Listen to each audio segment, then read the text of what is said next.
Hello, my name is Cindy Fox, and I'm here with Tie Dye Butterfly YouTube channel. And I have my daughter with me, Marissa. Hi. And we wanted to talk today a little bit about the bond between parents, specifically a mother and a child, and how if we have, no matter what our relationships were during our upbringing, how we can sometimes take the emotions and the things that the behaviors that we learned as a child into our adult life, and how they can cause some chaotic moments for us, or crazy thought patterns that we need to kind of relieve a little bit. Um, so Marissa, you're familiar with that, right? The thought patterns that you Yes. needed to kind of unburden. Can you tell me a little bit about yours? Yeah, for sure. I would say that my biggest one that I picked up, I'm not sure where I picked it up or how, but I definitely know it was all through childhood, was that I always felt like a burden. I wouldn't really say or open up to about things going on, or maybe negative thoughts I was having, or even things that I was trying to overcome in my life, to friends. A lot is who I wouldn't really tell these things to. And I went through a center where you have to focus on yourself and the things going on. I mean, it's just all that you do all day is talk about cognitive thinking and what you have to do to get your life in a place that you want it to be, stuff like that. And I made some good friends in there, and some of them would hear me discuss things through my workbook that we had to do, through assignments we had to do, and they'd be like, "Whoa, you never told me anything about that," or "You never share about that." And in fact, I had one friend get mad at me over it, and they said, they felt like I was taking the opportunity for them to be a friend away from them. And I had never looked at it like that. I always looked at things more as I didn't want to burden them with it. I was like, yeah, why would I tell you and burden you with that? My thought was, if they do care, then they're going to lose sleep and be upset and feel, badly that I'm going through it and trying to fix it, or they don't care and they don't care, so why do they want to hear it? So in my head, I always didn't really like to, I felt like everything I did was burdening someone. Maybe even just my presence sometimes could be a burden. And I, again, not sure where I picked it up from, but yeah, I kind of took that. If I can everywhere. jump in there real quick, I can tell you exactly where you picked that up from. No, I can't, not Yeah, exactly, no. but I have a really good idea that I remember many times Marissa would feel like she's a burden to me. Many times I was a single mom raising her, and she, about how old when you began having your addiction problems? Addiction, I would say I got '09 is what I saw my master's, so about a couple of years before that, so about 2006 or 7. 16 years old-ish, somewhere in that range. And so, and even, Marissa was a very trying kind of child. I think we talked about that in one of our other videos about her growing up and everything. All through elementary school, I would get conversations with her teachers would tell me, "Oh, she's such a social butterfly. Just getting her to sit down and be still and do some work was such a difficult thing." And then all of a sudden, in sixth grade, within 2 weeks, I had gotten 2 phone calls from teachers about her disrespectful behavior towards them. And Marissa always had an issue with authority figures, and was always a pushback. And sometimes she was kind of a burden when she behaved that way. And I remember many times thinking, then when she got into addiction, and sometimes I had to do that hard stuff of not enabling her and not allowing and not giving in to giving her money or giving her whatever to enable her addiction behaviors. And we were fighting like crazy. She always said, "I'm just a burden to you," or she always felt like that way. And then she also had to spend some time with her father in Colorado, and I know that you had mentioned that she had felt like a burden during that time as well. So something that she has carried into her adult life is that I'm not going to right? I'm not going to share my stuff with you. I'm not going to tell you because I don't want to burden you with those kinds of things. Oh, for sure. Yeah, I get real weird about it. Like, even if I'm sitting with someone that's eating a popcorn or eating something, it was, you know, they're like, here, you want, I wouldn't even take one piece of popcorn. I just was don't want to be a burden to them. Weird about accepting things from people, opening up, feeling like sharing, like anytime I use anybody's time at all, if they spend any time on me at all, I feel indebted almost, or like I got to do something for that time that they spent. Yeah, I don't know. So still working through some of those things, but those are some of the things that she's carrying into her adult life and kind of working through on her own. So I too have some stories about my connection and my burden and my bond with my mom. I had a great childhood and everything, you know, and life was fantastic for me growing up. However, also in another video I shared about how my mom and I had a difficult time for a short period of time, and it was about the time that Marissa was 2 years old, which is when I was 2 years old, which is when I discovered the behavior or the feeling that was not that was unhealthy for me in my life, and it has no fault to do of anybody else's. It's just the circumstances that they were. My mother was in a relationship with my father that was she had already had 2 children, and she was not in a really good place in that relationship, and she had some really terrible feelings about the love between that relationship. And as a child, I took that feeling on and thought it was me, that I was the one that given her that feeling that she didn't want to be around me and that she wasn't loving me and that kind of thing. So as a child, I felt that vibration that was going on with her. And then as I grew up and got married, I started having these patterns, these behaviors that were going on. I got married to Marissa's dad, and I was a flight attendant at the time, and I ended up cheating on my first husband like 4 separate times, and they all ended up being about 6 months apart. And I couldn't understand why I was doing it. It just would be these things. So I was a flight attendant, and I would end up being with somebody, met somebody on a flight, and we would be together because I was looking for something to fulfill this hole that was inside of my heart. And so I would be with somebody, and then I would feel horrible and terrible and disgusted with myself. I would go back to my room, I would shower, I would clean up, I would cry. I did not understand why I had just done what I did to my husband that I loved very much at the time. And so that happened, and then 6 months later it happened again, and then 6 months later it happened again. 4 times that happened to me in 2 years approximately. So it was just kind of roughly like that, but it was behavior I couldn't understand why I was doing. But now I know, when I look back on it, I was trying to fill a void inside of my heart that I didn't understand was why it was empty. And so when Marissa was about 2 years old, these feelings really became very, very, very predominant in my life. And I started kind of figuring out, I had dreams. The worst one I can remember that I can think of is when I dreamt that I told my mom I was going to kill myself, and she said, "Good, go." And oh God, that hurt me so bad inside, and it really stirred up the emptiness that I was feeling in there. And so when I went and chatted, and my mom and I went and had a really good talk and talked about life and everything that was going on, and talked about life, what was going on when she was young and I was a baby and with 2 sisters, and she was going through divorce and all this stuff.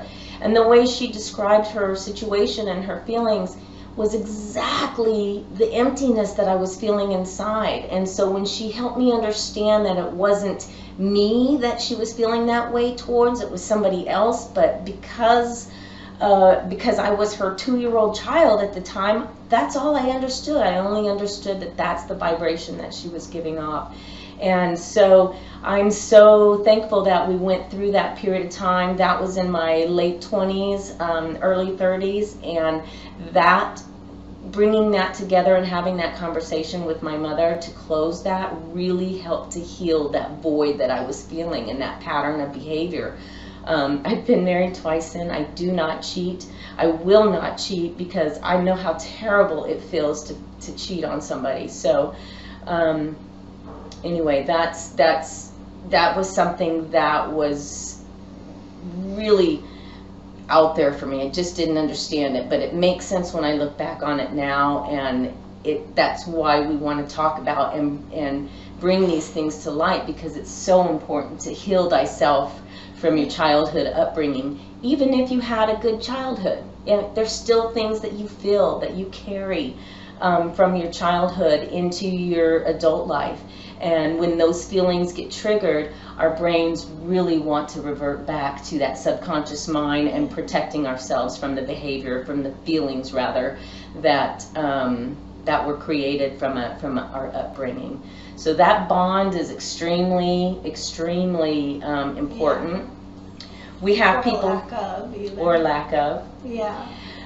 We have people in our lives that we know that, close relationships to us that we know that don't have a relationship, a mother and a daughter that don't have a relationship with each other at all. And I wanted to be sure that that wasn't going to be the case for my daughter and I, no matter how hard it got, and no matter how many times I had to, not let her in the door or not give her money to help her with something, or whatever it was never that I didn't love her, even though there was a period of time she felt like that was the case, and it was hard for both of us. Yeah. Did you ever feel like I didn't love you? Yeah, I remember one time at counseling somebody saying that you do know she loves you or something, and I was like, it was my response or something like that was, or a thought, I'm not sure what I said, but I thought it's hard to say I know that or something like that along those lines. But I definitely think that a main point or something you can do after this video is to try and identify the cycles that maybe are in your life, because the feelings she was saying about the unwanted and unloving feelings, her mom was only with that husband that she had that bad marriage and that bad feeling with for her younger years only. They got divorced pretty quickly when she was a child, so she kind of took that feeling on, and that became a cycle even until she was in her late 20s, like she said.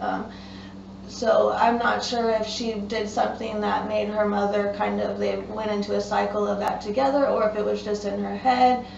It was all in my head. It was all in my head. I was going to counseling. I was doing all of that. I was blaming my mom for not loving me. I was pointing fingers at her. And yeah, I just didn't understand why she didn't love me. Which really. I'm sure to her was like, And she was like, what are you talking about? Of course I love you. Yeah. And like, where's this coming from? So she didn't understand it. But when I finally went and had a good conversation with her, the communication is a huge thing, is having communication and letting those things out and talking about it, because you never know what was going on in somebody's circumstance and why they said or did the things that they did that hurt you. It might not have been intentionally to hurt you. It may have been for a whole different reason that was somewhere else, but you took it on as something that hurt you, and so that's all you know is it hurt. And so now you have that hurt feeling come up, that triggers you back to go back and behave that way, to quit having that hurt and instead have pleasure, instead have something joyful come out of it. Yeah, I would say her going to sit down and have that talk with her mom, the communication, just initiating that conversation is what she did to break that cycle. Like, I've dated someone who thinks really poorly of themselves. They just thought they were crap, they hated themselves, like, I'm the worst person ever. So he would actually do things that were not great and unhealthy things to validate that thought that would make him be a crappy. So he was a piece of shit, really, because he would do things to be that way at times. And he's grown from that, but just definitely would emphasize on being careful about what cycles you can catch yourself getting into. Be aware of that going forward, and if you are in a cycle, not the end of the world, you can definitely break it. It's so important to recognize those, and this is kind of what we want to teach to people, is that any of those cycles, anything that we have that we feel bad about, or that's terrible or not good in our lives, is figure outable to make it better. Anything that we have going on, but it does require a little bit of inner soul searching and work on yourself, whether the other person who you have feelings towards or not is willing to work with you or not. It is still something that you are able to do on your own, and it's so important, especially as you become an adult and you get out in the world and have to create your own life and make your own path. It's so important to make sure that you are not carrying burdens and feelings that were unhealthy into those adult relationships in that adult life, because it will live there as well. Kind of like what Marissa said, when you start thinking things about, one of the things that most all of us have in us, not everybody, but many of us have in us, is that we feel like we're not good enough, or that we feel like we're not smart enough, or we're not enough to be able to follow our dreams. And let me just tell you, that's bullshit right here.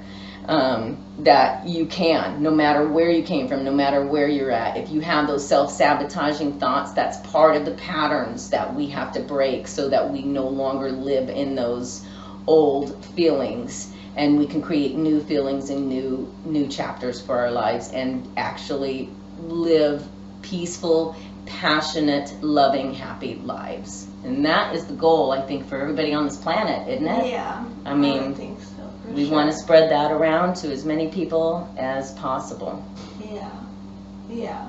I think us being in a good place was probably the, because it did take two parties, and you really can't be accountable or take charge or control what another person or the other side or anybody's going to do but yourself.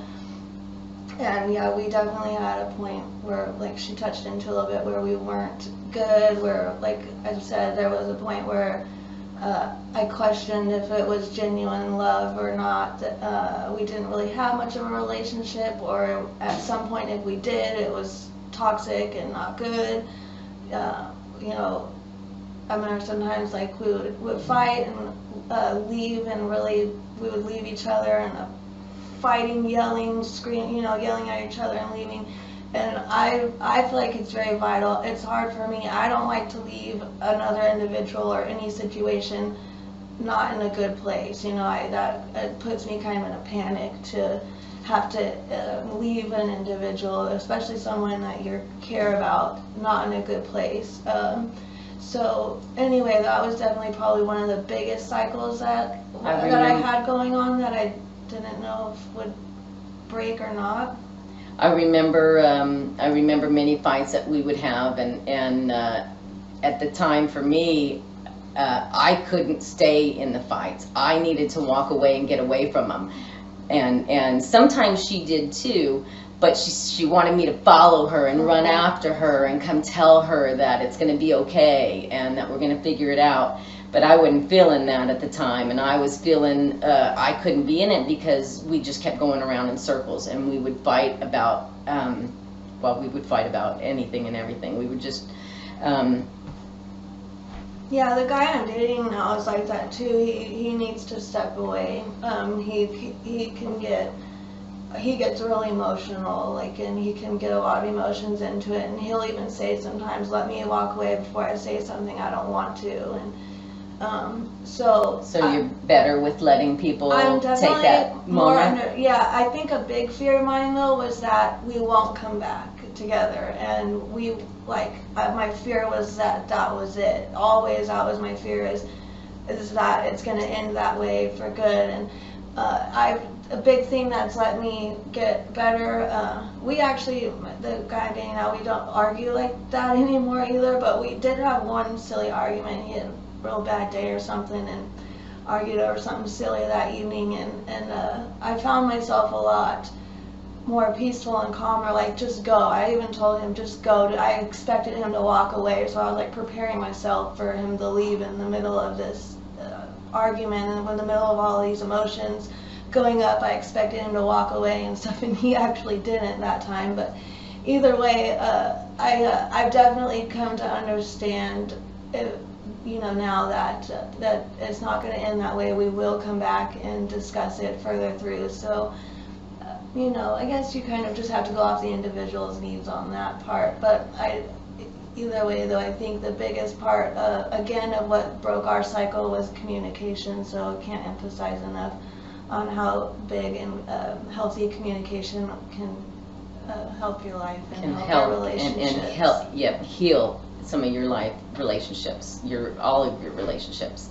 Yeah. So speaking on cycles or habits or however you want to word them or call it, we both agree that, which we just discussed, I'm not speaking on her behalf, but that ones that you've had your whole life that you've carried through childhood are probably going to be ones you're more blind to. Ones that you develop going on can be ones that you're more aware of and that you catch. So definitely identifying things that are healthy and not healthy, and even your cycles period, even the healthy ones or unhealthy, I think is a good thing for you to know. I was in addiction, and that was definitely one of my hardest ones to overcome. I've kind of used here and there, like smoked weed, whatever, but when it became to opiates, that becomes a physical habit, cycle, addiction, and you can't just stop or you get sick. And I didn't know that until I was already at that point. Well, I was a IV user, and I know that a lot of people do say that when they get clean, some of them need to go to a rehab situation or just be maintenance on. There's medicines to withdraw you off of the opiate, and some people do the maintenance thing because or need to go somewhere while they do the maintenance thing for a period of time because they have the habit of doing it, breaking it. The act of doing it is what you're saying, right? So the actual action of doing it. They would be more addicted sometimes to that. And so that's kind of the cycle that we get in sometimes, is that we begin to start really we start habits at a very, very, very early age with different things that are going on, especially when it comes to our feelings, and we feel things that feel bad. We want to do everything we can to make that go away and find the pleasure instead. And so that's how we start developing habits, is really kind of looking for ways not to feel bad or feel awful or feel whatever it is that we're feeling that doesn't feel healthy. And so creating habits in our lives to avoid those feelings is kind of how we take our childhood belief systems and move into our adult life and carry those things with us. So it's so important for us to know that happens to us. And so as we become adults and we become separate from our parents and we become separate from our family, and we have to start kind of working and making our own way in life, it's so important to do a cleanse to get rid of and discover what are those feelings that are going on for you. What are those things that come up for you? I was listening and took a master class, and one of the things I heard in there that resonated so well with me is that we create our habits based on those things that we were just talking about, but then our habits create our problems. So we don't even know anymore that it's a habit. We just know that that's our pattern. That's the pattern that we have. And sometimes they're very unhealthy, and sometimes they're not really that unhealthy, and they're kind of hidden behind some, not so god-awful things, but yet they result in a bad experience. So it really is important to understand how habits can create real problems in your life, and unwinding those habits is just really an important thing for that. When I was touching on I used IV. Well, I went on the medicine to get me off the opiate, and I actually started using a different drug, an upper drug, IV, because I guess I was addicted to the habit of doing it that way. And I actually hate uppers. I don't even like that at all. I need to be more chill. I'm a very uppity person anyway. And so I did a drug that I hated for a while just to do the IV, just to have that ritual. And So that's definitely a very real thing. We are creatures of habit, but going forward, I kind of a lot like in my life, a lot of things that were unhealthy or not good for me. Something happened that it made it change. I'm definitely now in my life trying to actually do things about things that aren't great and change them myself and not just wait for something to happen. With the IV use though, something happened and it made me stop. I've had times too where I'm at home and feeling very antsy and uncomfortable, and I know what I can do to make that go away. But the main thing that I've kind of taken on, the new habit or cycle or whatever that I've taken on to get through those times that I want to revert back to my old cycles or habits or ways that I know, is I just know that that feeling will pass. That's what I do, is I just find something to do to distract my brain until it passes, because it always does pass, and then all of a sudden you're happy you didn't go back to that old way, because especially if it's a habit or something that you were used to doing, it only takes doing that a couple more times to get back into your old ways. Absolutely. Yeah, so the main thing that I do is I would suggest if you're in the middle of trying to change a cycle or a habit, just remember if it comes up that you're wanting to go back or to that unhealthy way or whatever, it will pass, and do what you need to get through those moments while it's triggering you, or however you want to word it. So one thing that that's a great segue into, I'm working on an ABCs for crisis situations, because I remember being and feeling like I was in so many crisis situations during her addiction years, and when I was also in a really, really bad place, very, very depressed, and her life, whether she was healthy or not, that was what determined whether I was healthy or not. And when she wasn't healthy, then I was, my whole world. I was living in a beautiful home. I have a gorgeous dog. I have a great husband, and I couldn't be more happy in the situation that I'm in. I'm in that exact same situation right now, but just a few years ago, I couldn't be happy. I couldn't be happy for nothing, because I wasn't practicing breaking habits and breaking thought patterns that were happening for me. And so having a step for crisis mode, that's really what helped me to kind of develop how to do that. And one thing I discovered during a lot of that time when I started practicing my own health care and my own heal thyself practice. So if you'll notice, healthy self, to have a healthy self, is to heal thyself. So that means going inside and going in and internalizing and realizing and figuring out those things and the thoughts that are coming to your mind that are keeping you in that dark place.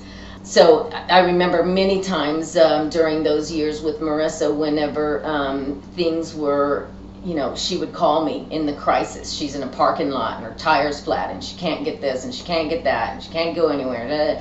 And so she was in crisis. But I'm at a football game, I'm tailgating, I'm with some friends, and I'm partying and all that kind of stuff. But yet, this is kind of an everyday kind of crisis things that are going on for her. And she's 24, 26 years old, and it's like, figure it out. Figure it out. I'm here, I can't do it. But yet, it was my fault on the phone on her end. And so what I learned, that was just one example of several examples that were like that. But what I learned was, if I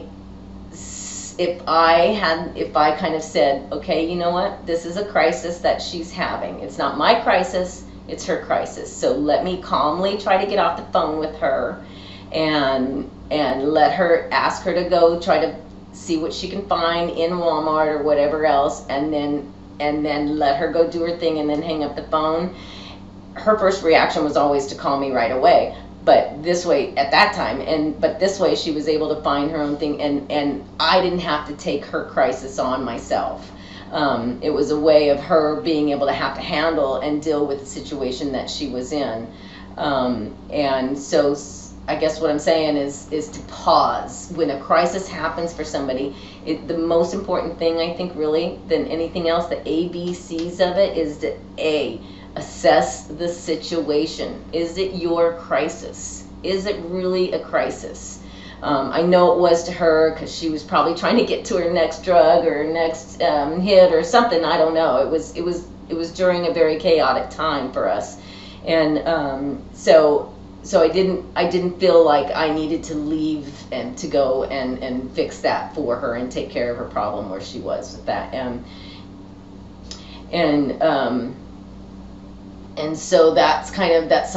Sometimes that's how we can work through a problem. The problem goes away if we pause and let time, even if it's an hour, 30 minutes, 15 minutes, whatever it might be, let some time marinate before you take action into fixing or whatever it is for the problem. So that was something that really helped me a lot, was learning what is her crisis versus what is my crisis. And that was a big lesson for me to learn. For sure. I think that's why we have to, as human beings, we have to sleep each night. If we could just go all the time, that's how we would operate. But we have to sleep, and I think pausing and our stuff, bodies require us to do that. Yes. And if you're say I've watched TV episodes or whatever, movies where it's maybe a case that FBI's are working on a case or something, and if they just stare at those papers all day, they're less likely to get breakthroughs and see things that they didn't see if they were to pause and come back refreshed or whatever. And I think making decisions, especially in crisis modes like that, taking a pause and taking a breath is definitely going to be something that will help you make the best decisions and come up with the best ways to handle it. So I think with that, we're going to close this session. We'll come back with another topic another time, but we do want to ask that if you have questions or you have anything that you want to talk to either one of us about, Marissa having gone through being an addict, myself having gone through being the parent of an addict, and then really working on our steps and individually so that we can have healthy selves, so that we could have a healthy relationship. And that's what we did. That's what we did. She had to heal herself. I had to heal thyself. And now we've both been able to do that. We get to have a healthy relationship together. Yeah. And so we couldn't be more excited to be here to hopefully help any of you be able to overcome what might be going on in your lives and be able to get yourself into a healthy state of being as well. So thank you for joining us, and we look forward to seeing you next time.